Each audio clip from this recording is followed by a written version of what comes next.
خذ العهد. بس بعد ما تصلي على حبيبك صلى الله عليه وسلم.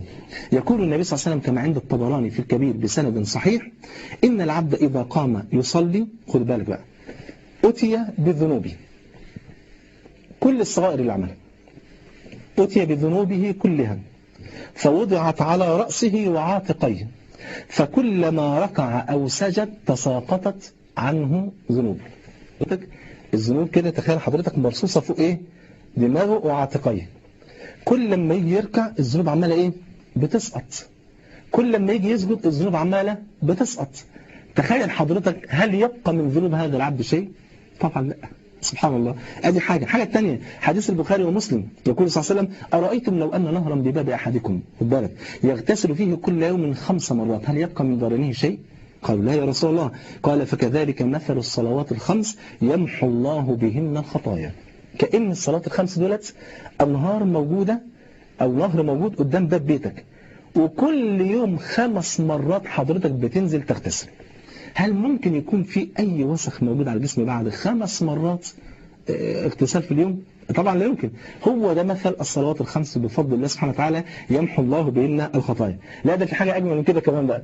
إيه رأيك؟ أكيد أنت يعني مغلول وتعبان قوي من الشيطان، صح؟ نفسك تعمل في أي حاجة، نفسك تجيب ضربة قاضية. أنا خليك النهارده تجيب لمس أكتاف. إيه رأيك؟ الموافق بدني؟ والله أنا خايف أقول يجيبك لمس أكتاف. لو عايز بجد، يعني لو عايز تغيظ الشيطان بجد صلي. ايه الدليل على كده؟ هقول لك حاجه. الشيطان اصلا قال خلاص: فبعزتك لاغوينهم اجمعين الا عبادك منهم المخلصين. هو نفسه يعمل فيك اي حاجه، هو نفسه بالبلد كده، نفسه يدخلك النار. وبعدين ربنا قال كده: قال: انما يريد الشيطان ان يوقع بينكم العداوه والبغضاء في الخمر والميسر ويصدكم عن ذكر الله وعن الصلاه.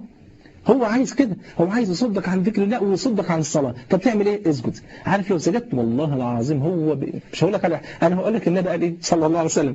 حديث رواه مسلم قال صلى الله عليه وسلم: اذا قرأ ابن ادم السجدة، يعني ايه؟ آية فيها سجدة، فسجد اعتزل الشيطان يبكي، يقعد يعيط. ليه؟ عشان انت سجدت.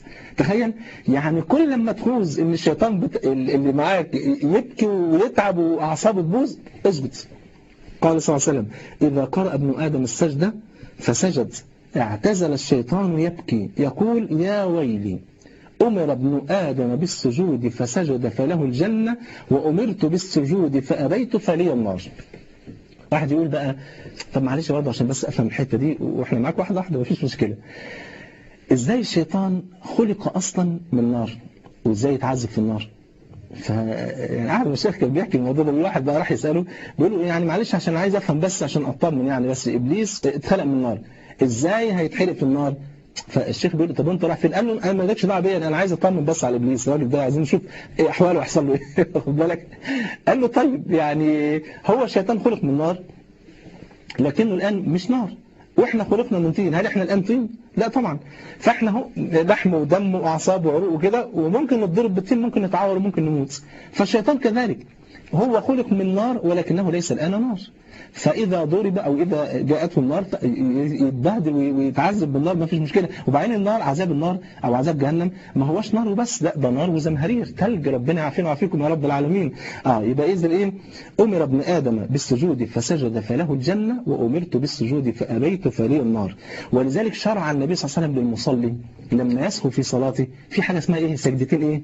سجدتين سهو، سماهم النبي صلى الله عليه وسلم المرغمتين او المرغمتان، يرغم الله عز وجل بهما أنف الشيطان. حديث رواه مسلم قال صلى الله عليه وسلم: إن كانت صلاته تامة، يعني المصلي، كانتا ترغمان أنف الشيطان، تكيد الشيطان، تغيظ الشيطان بالإيه؟ بالسجدتين دول بفضل الله سبحانه وتعالى. يعني لو كانت صلاته تامة بس هو مش واخد باله ناسي فسجد سجدتين سهو، هذه مرغمتان لأنف الشيطان.